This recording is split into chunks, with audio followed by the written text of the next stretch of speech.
In this video, we are discussing the example question related to Henry's law. If nitrogen gas is bubbled through water at 293 Kelvin, how many millimoles of nitrogen would dissolve in 1 liter of water? Now, we need to assume that nitrogen exerts a partial pressure of 0.987 bar, and Henry's law constant for nitrogen at 293 Kelvin is 76.48 bar. Now, we've been given a lot of information. Now, let's write down what's been given to us. First of all, the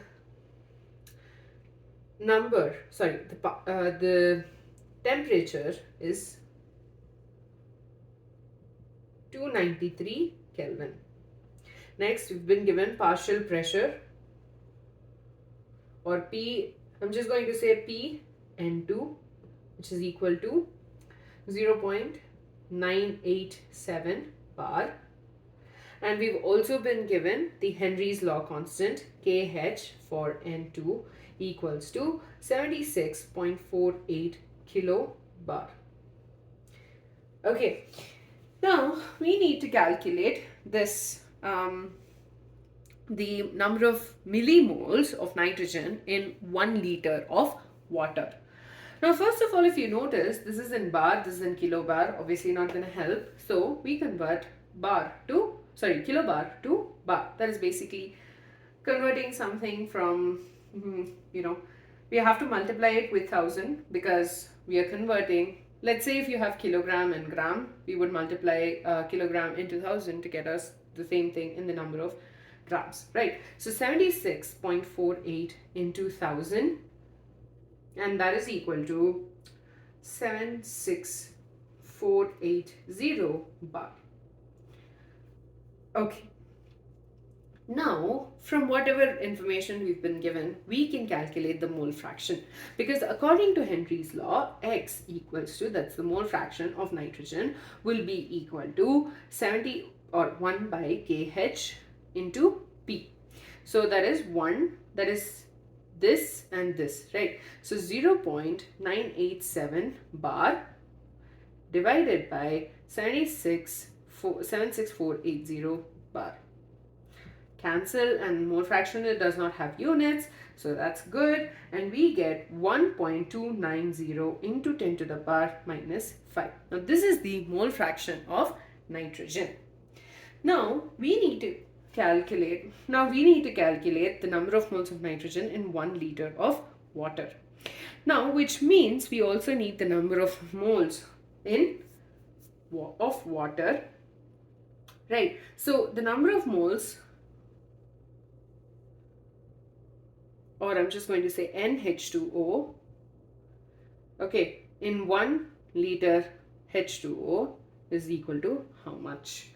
First of all, we know density of H2O equals to 1 gram per centimeter cube. Volume of H2O is 1 liter, that's 1000 centimeter cube. Last year you learned all of these conversions, and we get mass density equals to mass by volume, right? So from there we can say mass of 1 liter of H2O will be equal to mass by volume is density into volume equals to mass. So 1 gram per centimeter cube into 1000 centimeter cube. So centimeter cube gets cancelled, and we get 1000 grams. It's a good thing to remember that for 1 liter of water, the mass of water is 1000 grams. Now, from here, we can calculate the number of moles of H2O, which is, mass is given, molar mass is 18 grams, totaling the atoms, that's 18 grams per mole. So the number of moles of H2O will be equal to, that is the mass, that is 1000 grams by 18 grams per mole, and this comes up to 55.55 moles. Now in your textbook, they've directly just given you number of moles is 1. In number of moles of water in 1 liter is equal to 55.55. But this is the calculation happening behind it. So from here we know that our solution consists of two components, nitrogen and water. So the mole fraction of nitrogen will be equal to the number of moles of nitrogen divided by the number of moles of nitrogen plus the number of moles of water. We need to find the number of moles of nitrogen in 1 liter, and that's why we've taken the volume of water as 1 liter.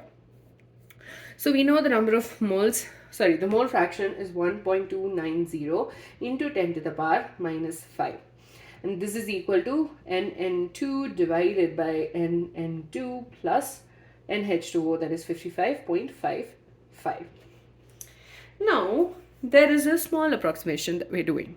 Compared to the value 55.55, okay, the number of moles of nitrogen is going to be way lower than 55.55. And because of that, it will not have an effect on the value itself. So we are assuming, since number of moles of nitrogen is very less,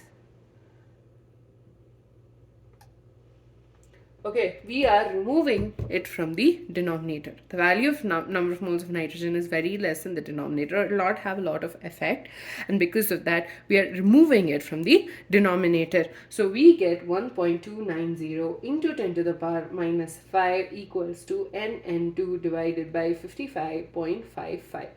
And when we simplify this, the number of moles of N2 will be equal to 1.290 into 10 to the power minus 5 into 55.55.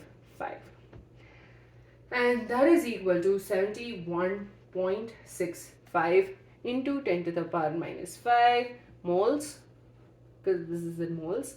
And this is 77.165 into 10 to the power minus 4 moles.